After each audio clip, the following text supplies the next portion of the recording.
Welcome back, everybody, to the Crypto Lifer Show. We're here with the price report. I told you every single Wednesday we would interview somebody that represents crypto, that trades, that's a dev, that knows projects, or that just tackles the market.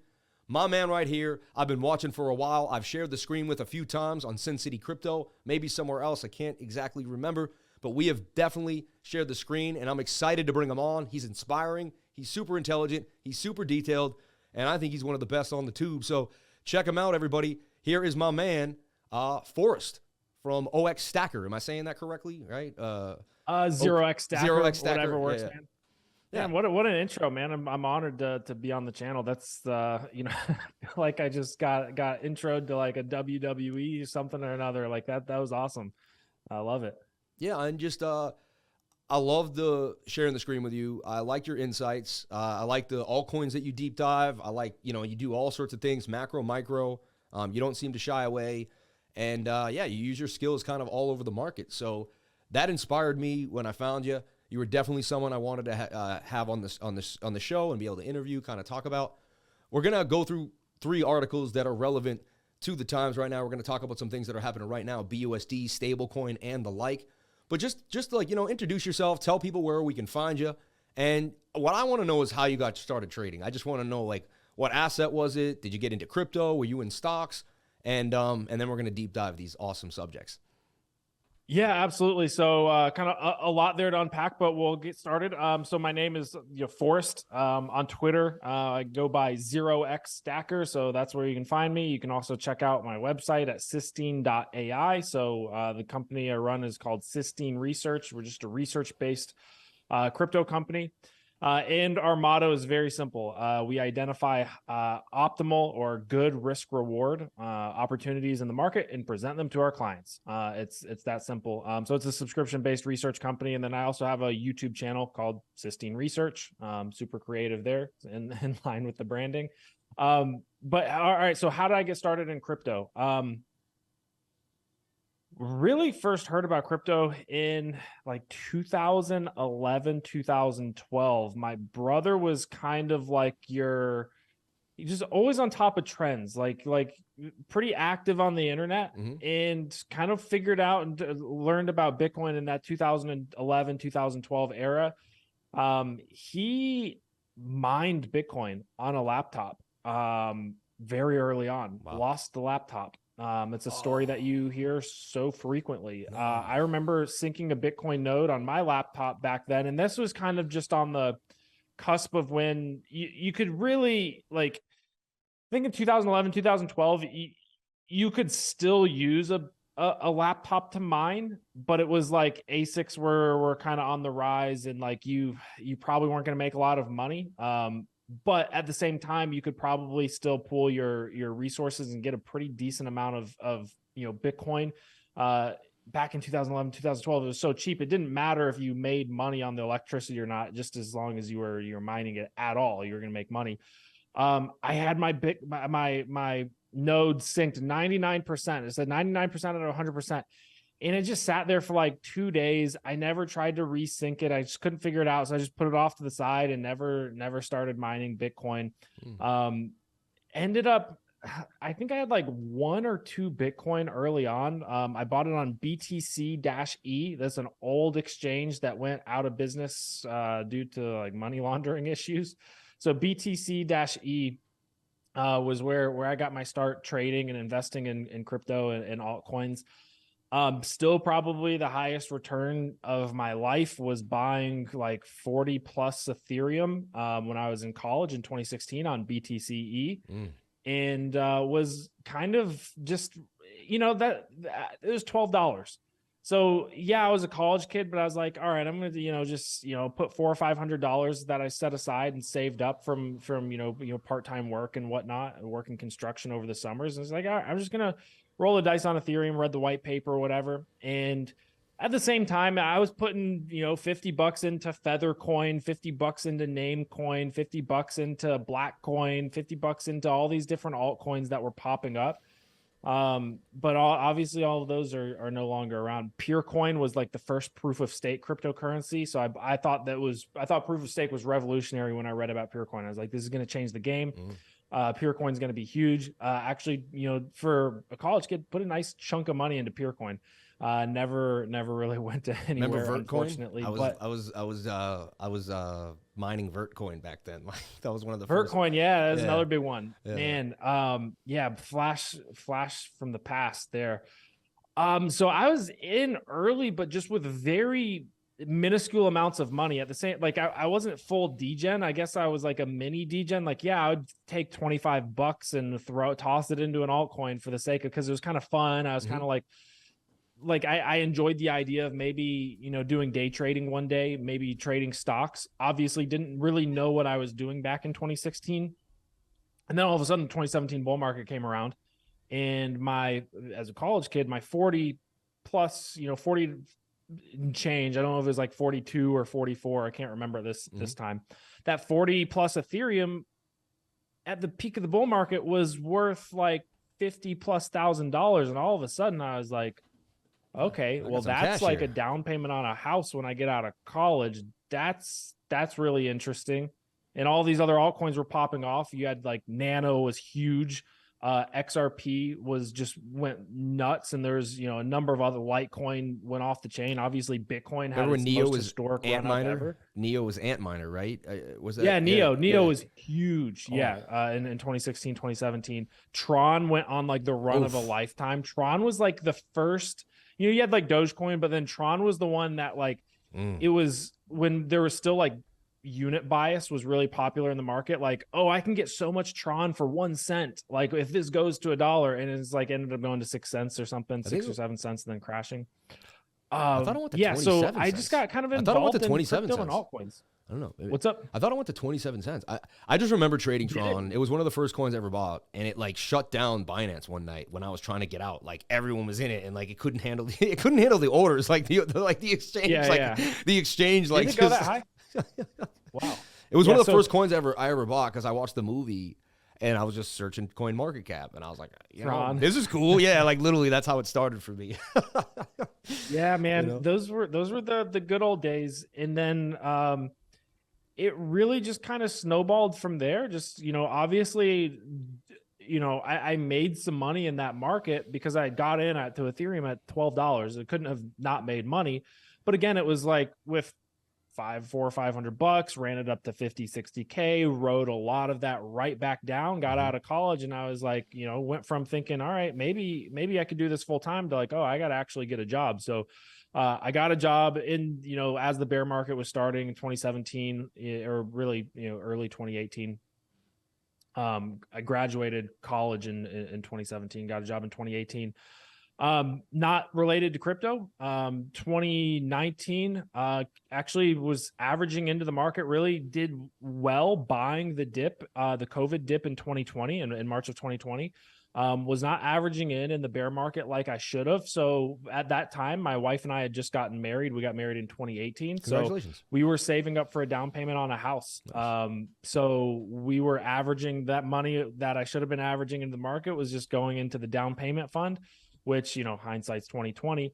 So didn't average nearly as much in as I would have liked to, but did buy the COVID dip pretty aggressively with that Bitcoin halving right on the horizon. I was like, all right, this makes a lot of sense. We've got, money saved up for a down payment, and then did well in the 2020, 2021 bull market, and moved into crypto full time in late 2020. Joined Token Metrics, was their head of research. My background in college, I kind of skipped over, but I got like a degree in economics and master's in economics as well. So kind of in that, what finance space. You called the top on VeChain. It was 27 cents. You said this would be a perfect time to take some profit. You called the top on that. Yeah, you did. I'm giving you that. I've gotten a lot of. I've gotten a lot of stuff wrong. If no one gets stuff right. That was one that I got right, and I took so much heat for that. I remember it was VeChain. I was like, "Come on, man, it's gonna go to 40 cents." Yeah, VeChain and Theta. Theta was the other one where it shot into the top 10 cryptocurrencies, and I was like, it was ranked 10 on CoinMarketCap and CoinGecko, and I was like, look, this doesn't make sense, guys. So yeah, those were the two that I nailed. I got a couple wrong, certainly, and also got the Bitcoin top wrong. I was in the camp of like 75K to 120K, and we never even hit 75K. So, yeah. It's not about being the rest is history. Amazing. Started amazing. Yeah, started cysteine research, and been on my own doing that for a while. Good for you, man. Good for you. It feels good to start your own company and to work for yourself every day. There's nothing more rewarding in the world. Which brings 100%. me to Binance, right? And CZ, he worked in McDonald's as far I guess the story goes, and then he grinded to be one of the richest people in the world, which inspires me. So Binance CEO says we should move out of the US if we would like to, be innovative in crypto and to move forward. It's kind of a dear topic to my mind because I grew up in Boston, 1F by land, 2F by sea, Paul Revere, the Freedom Trail. Like, we were American, as apple pie. Like, and for me to leave America would destroy me. Like, it's a lot of my identity.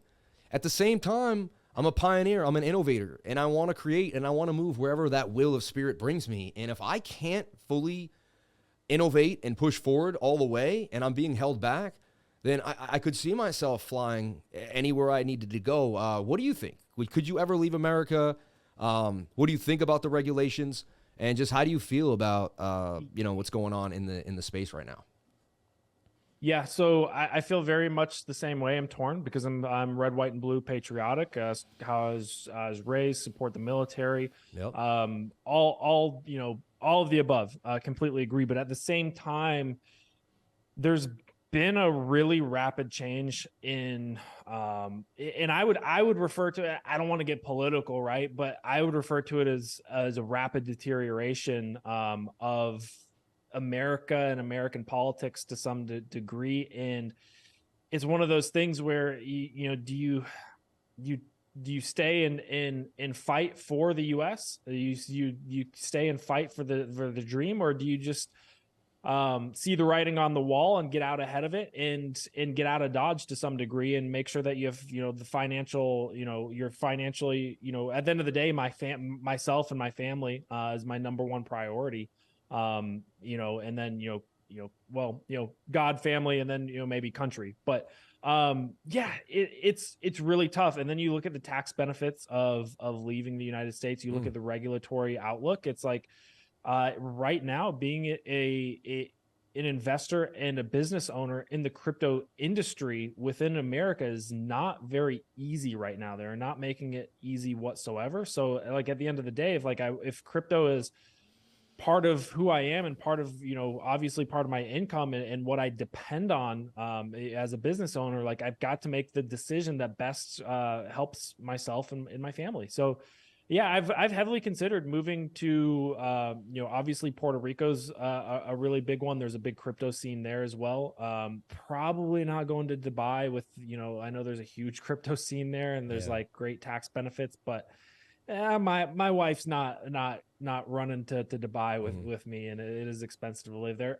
No, see, my wife's Afghan, and she would so she's Muslim, so she's like, we could, but at the same time, I mean, as much as you love Dubai, like, you can also disappear, right? You say the wrong thing, like, you could disappear there too as well. Like, it's not, but you can fall asleep apparently with $100,000 in your hand. Like, no one's stealing anything there. Your daughters should, be respected. We won't have as much of the, kind of a sex crazed culture that we've been seeing lately. Like, with the Grammys, all this stuff has been a little, for me, as I'm getting older, I have 2 daughters. It's a little much. You know what I mean? I'm getting more conservative as I get older. I mean, right? You look at your kids. Do you have kids? You mentioned your family. Do you have children?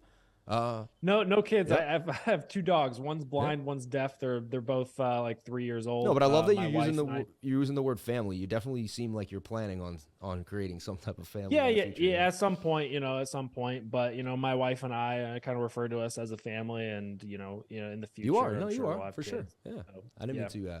Yeah. So and we actually both live really close to our parents and siblings. So, like, our family's all just like in Atlanta in the area. So pretty tight knit. You ever bump into Ben out there? You see Ben out in Atlanta. He's like, he doesn't live that far out. Do I ever what? Have you ever bumped into Ben in Atlanta? I'm wondering. BitBoy. Oh yeah. Ben Armstrong. Yeah. BitBoy. Yeah, I've been to his studio a couple of times. It's so nice. Nice. He's got a good setup. Hell yeah. Yeah, definitely. Yeah, he came to my house last week because he was in Boston doing the book thing. And I said, if you need a place to stream, nice. come through. And he was like, yeah, I'll show up. So he showed up. It's funny. He met my daughter. He met my wife. Super awesome. It was such a cool experience, man. I was like blown away. That's awesome. I'm sitting there like, is this really happening? Like, this is nuts, you know? So yeah, we both feel the same way. We love America. We don't want to leave America. But at the same time, if we have to innovate and change, maybe we have to do, you know, so I guess whatever the future holds for us, right? We're not sure, but we'll see. Hopefully we don't have to make that decision, right? Hopefully we won't have to make that decision. So yeah, absolutely. It's definitely been a tough one to consider. Next article on the blockchain is Avalanche Blockchain had 1,500% transactional growth in 2022. Everybody felt like we were in a bear market, like it was all doom and gloom. But I mean, if you think about it, DeFi was an infant. DeFi was new. It was born inside of a bull run, right? And then it kind of had its time to evolve. And technically, it's been evolving through a bear market, which means more transactions, more people using it, more NFTs, and Avalanche has been going up. Like this, you know, it's actually been gaining steam. I like Avalanche as a project. I like the speed. I like using the swap C chain. And, you know, the differences between the chains can be a little confusing. We do need to kind of figure that out for the new age consumer. But I like Avalanche. I don't know if you want to share a chart on Avalanche to just kind of show me what you're thinking. Up to you if you want to or not. And then we can kind of just discuss kind of, you know, what your thoughts on it and stuff like that. Yeah. Okay, so a couple of just fundamental points on Avalanche, first of all. So my brother actually, until very recently, worked at Chainlink. He was a dev and solutions architect at Chainlink, and the guys at Chainlink are extraordinarily bullish and extraordinarily fond of Avalanche, and they speak very highly of Avalanche. The other thing with Avalanche is it's kind of an enterprise grade chain. So there's going to be a lot of private subnets and a lot of private blockchains that are going to be leveraging Avalanche's technology. So when we think of DeFi and we think of crypto, like a lot of times we think through the lens of a retail consumer. But at the same time, there's like all these companies out there that they may want to run payroll on a decentralized. They may want to use it, you know, take payments or run their company basically on an enterprise grade blockchain. And Avalanche is really well suited for that. So first thing I do want to show is actually RSI, and actually watching you has made me much more observant of RSI divergences. And this one was just completely obvious. This was bullish divergence on the weekly that it resulted in a really large pump, right? So this was, ultimately moved over 100%. The other thing that I've been fond of for Avalanche, and it seems very unsophisticated. It does not seem sophisticated whatsoever, but these price bias levels actually have a lot of research backing them.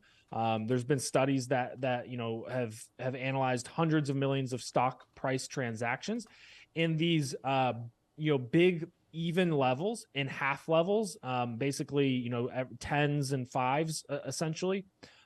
Zeros, tens, and fives. They act as support and resistance. And Avalanche has been no exception to that. And obviously they're not, 100% accurate if you're looking for a super, super tight entry. But if you're trading low leverage or spot, or you're just looking for an extra level of confluence, the way these work is quite simple. Once you have anchored in your mind price, like if you're shopping for an engagement ring, and the salesperson says like, hey, I've got this engagement ring for $32,000. I've also got this one over here that is similar, maybe a little bit less, what are they? Clarity, maybe less large diamonds, but pretty similar, and it's $19,000. Well, once he's anchored you at $32,000, $19,000 seems very inexpensive. Whereas if he just would have opened with $19,000, you kind of get shocked. So we're looking at AVAX here. Once it anchored up here above $50, right? Once it came back down below 10, buyers started coming back in because single digit AVAX below $10. And what we see is that these levels can actually act as pretty strong, pretty solid support and resistance. So you see I've got $15 marked out, I've got $20 marked out, and then up here we've got 25, down here we've got 10. So this is actually, as unsophisticated as this seems, this is kind of the range that I am operating in for AVAX, between 25 and 10. Now I do think that we could, see either side, we could see a breakout on either side of this range. I'd be harder pressed to see this move below $10. I think if it moved below $10, it would be another buy, right? And if this starts getting up to $25 or so, this is where we want to be a little bit more cautious. We got, plenty of resistance in this area. And I do think we could potentially take it up to maybe 30, maybe 38, some of these resistance points in the future. But I want to see it get above 25 and hold above 25. And then we've also got some margin pressure levels in here, potentially $15, $16, having some really nice confluence between the psychological levels, right? We've seen this kind of come in as a demand zone. So if we do get a pullback down to like $14, $15, $16, probably a pretty solid entry point. Otherwise, we've seen bear market structure break in a lot of different charts right now. Like we're seeing Bitcoin, Ethereum break bear market structure, right? If we just kind of draw a basic downtrend line here, it looks like we broke it and we're trying to get back up above it. If we draw, this downtrend line, we've broken that bear market structure and accelerated through it. So overall, I'm more probably looking for this to range a little bit sideways. But then if it does make support on top of 25 and start challenging these levels, I'd become a little bit more open to the idea that this could run back up significantly. Now, from a longer term perspective, I am bullish on AVAX from a fundamental perspective. We've gotten, if we throw on the easy bands, which we can see clear deviations from in the past with very volatile assets such as AVAX. But in general, you'll see, I'm a big fan of mean reversions, right? If we're overextended at any given point, we're overextended to the upside, to the downside, we're very likely to see a mean reversion. So our 21-week simple moving average coming in again around that $15 to $16 sweet spot. So if we come back down to 14 to 16, I think that's a pretty decent level, demand zone to bid. And then otherwise, we caught resistance at that red easy band level. But we could certainly see a bear market rally continue, which would actually put us on our red easy bands around $30, which is not too out of the question here in terms of where we saw that initial supply come in and really push us back down. So I'm open to, I know I'm talking out of both sides of my mouth, but we're getting mixed signals from the market. And I do think continuation and another leg higher is the most likely scenario. But at the same time, want to be cautious. Don't want to be, too aggressive in buying, even as good as this market looks today, where this is appearing to really turn up and start to put some volume in. I do want to be a little bit careful here. We do have some resistance, right? And where I get a little bit more confident to buy is around 15 to 16 versus, the 1868 that we're right now. But yeah, hopefully that's helpful. No, that was amazing. Spot on. Dude, that was amazing. I think me too.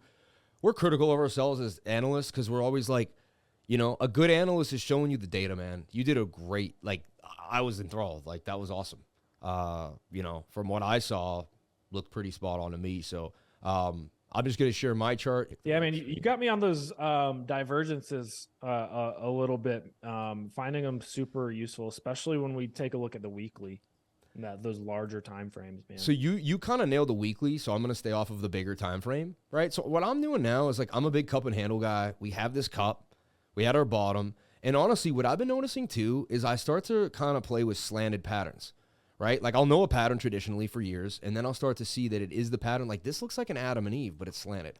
You see? And I'll be honest, I started back testing slanted ideas, and they play out pretty much. And that has Adam and Eve vibes, which tells me that like you, I'm looking at that 14 area, which would be probably the great pickup for a low value area, But if we hold this point of control, right, and we have this hidden bullish. See, normally hidden bullish looks like this, right? You do have the mountain in the middle, but I can't not call this hidden. I mean, you have swing up to swing up with this sharp swing down, the daily. In my lifetime, I've traded this exact setup on so many assets, and it's played out wonderfully. So you get this MACD aggressive turn, you get the hidden bullish, and you get an aggressive turn on the Stokes. Just like Forrest said, we could dump it tomorrow. There's no guarantees, just as what I'm looking at, it looks like it could pump. but the probabilities are there, right? So this looks like a falling wedge to me with a 68% chance of breakup. I could even bring this cup down in here a little bit. I had that parabola kind of, but this is kind of a cup and handle too, just this little one here, right? That's a cup. There's a bit of a handle. If we hold 17, there's a good chance that AVAX is going to rip up to about 31, you know, and then the gap in this VRVP, you really only have one big area to deal with, which is 24. When you rip through 24, you know, you're going to be into this low liquidity zone. So AVAX looks great. It also had the news with Amazon, right? Like they're working with Amazon in some way, a web service, Amazon Web Service taps Avalanche to help bring blockchain technology to the enterprises, governments. So they're kind of getting in with the big boys. You know, I looked at the smaller time frame, and right now, same as Bitcoin.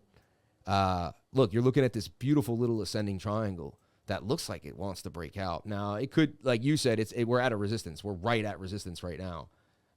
Clearly, like we hit this right there. We're right above it.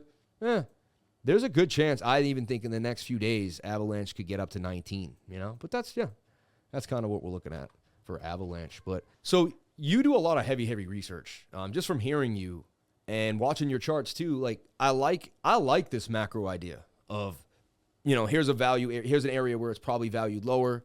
You know, this is a good long-term idea to play spot or low leverage. That's how I've made most of my money in my life, researching, and beginning to build a bag at something at the right time. You know, Phantom, I did it when it was at 18 to 22 cents. Once I saw Andre Conje, I saw how fast BNB went. I was looking for the next chain with a swap that was going to do damage. And I said, man, Phantom has all the bells and whistles. It could probably do it, right? I believe Avalanche is a really good hold. Again, not financial advice, but I believe it's going to be a great hold. $150, I don't see is going to be hard for it to get to once the bull market really takes on. Yeah, great analysis, man. Yeah, I appreciate that. You're making me more bullish in the short term. You know, I think you're right about it. Yeah, it's at a little resistance, but that ascending triangle looks nice if it pops off. Yeah, I think we could get a nice little leg up again. Yeah, I take a conservative approach. I found more and more in that, like, I like identifying scenarios that would really favor me, even if they're not the most likely scenario, and then just waiting for that scenario to hit, to play out. You know, yeah, just to play out. Just like if AVAX drops to 14, it's like boom, I'm in. So yeah, I mean, that's amazing. When it comes to trading, like I used to think trading was sitting there and looking at the charts and waiting for all, you know, get in there. But now as a trader, I sit and look at charts all night or all throughout the days, and I set all these different ideas. Here's a good level of support. Here's a good Fibonacci. And I put alerts and I wait, and I want to see levels get to those areas. I wait for price action to kind of play into my plan instead of forcing my plans onto other charts, you know? Yep. Yeah, absolutely. So it's like you're waiting for the market to move inefficiently. So like, you know, if some sort of FUD came out tonight or tomorrow about AVAX or just about the crypto market in general, all the technicals we just looked at are like super bullish, right? But then that FUD can come out, wash it down to $14. Boom, we grab it. The FUD turns out to not be a real, you know, a real issue, and then it runs it right back up, and we grabbed it at, you know, 14. So yeah, that's more and more. I'm just like trying to find those scenarios because when you do find those scenarios, it's just the risk reward is so clean. But I 100% agree with your analysis, man. I think we're gonna get another leg up out of crypto, and AVAX is looking nice. This is amazing, man. And we're running through here onto our last topic, which is really, really prevalent. Everybody's talking about it. Everybody wants to know kind of what's going on here, and it is this: BUSD is under attack. Are USDC and USDT next? So, you know, I've been using BUSD for a long time. I actually didn't realize it was registered from Paxos. I always thought it was a Binance thing. I thought it came out of Binance. I never knew that it was registered by another company. SEC seems to be going after Paxos now, saying that it's a registered security. You know, what's your take on USDC, USDT, and BUSD? Do you hold any of them? Do you like either one? Are there differences? What's your kind of take and opinion on these three big stable coins? Yeah, I'm not going to share my screen here, but I do just want to like BNB sitting at $304. And, you know, post FTX, it was all the way down at 219. And now this FUD is directed at Binance specifically. And I guess it's real. It's not like it's just like straight up FUD. This is a real thing. They are under attack, but I mean, from its FTX, post FTX lows, like still up 38%. It's holding the 21-week simple moving average. Like, this is a different market. It's like, who's selling now because of this that didn't already sell FTX, that didn't already sell the initial capitulation when there was like, Terra Luna going under, Celsius going under, Voyager. It's like the money and coins have mostly moved from like strong hands to weak hands. And now we've got like this USD FUD, but it's like 2 weeks ago, maybe it was 3 weeks ago, we were getting like bank run FUD on Binance. Like there was all this FUD around like Binance specifically, being shady, doing shady stuff. They had an audit report, or like their auditors left them. And it's like, all right, who didn't sell that is now going to sell the BUSD FUD for BNB coin in particular? And it's just, at the end of the day, there's been a transfer of money from weak hands to strong hands. Now, could those strong hands end up paying the price for, being exposed at these price levels in this FUD? Could this FUD develop and get worse? Yeah, absolutely. I'm not a big fan of the regulatory pressure that we're seeing, Binance go through and stablecoins be subjected to. But at the same time, I can't help but think that this is a very different market. And there's also something super interesting about this, that if you use BUSD pairs in Binance, you don't pay spot fees. Now, if BUSD goes away, you then have to hold BNB token to get the fee reduction on your USDT pairs or your USD pairs or your USDC Dude, pairs. You just hit something. We might see a BNB pump. So it actually creates potentially more demand for BNB, because then you pay your fees to Binance in the BNB token and you get a discount. So there's two sides to every coin. There's two sides to every story. I'm not trying to paint a bullish picture on this, but at the same time, it's just like, all right, if I'm worried about BNB going down to $200, it's at 3.0 whatever right now, 3.08. If I'm worried about it going down to 250, 200, 150, it's like, who are the sellers? And it's just really hard to identify those people, because it just feels like everybody should be out right now if they were going to sell.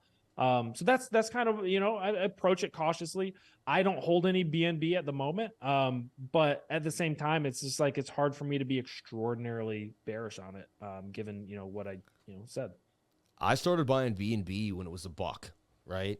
And then, I sold a lot of 50x'd it, and, and then I started buying back in at 300, at $30, right? And then it went to 600. Like, that has been the gift that keeps on giving. Like BNB, and then making BNB on degen coins. Like, I just like BNB has been amazing for me. Like, it has a warm spot in my heart. I love BNB coin.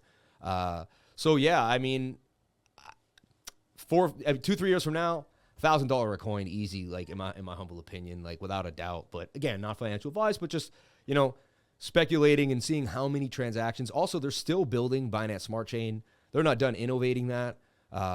It had a one-up over Uniswap with the less fees last run. I would love to see what happens in the next run. They may not be the biggest innovators, but what they have done well, and they do it fast and with the least expensive, right? Like, it runs well. The chain runs well.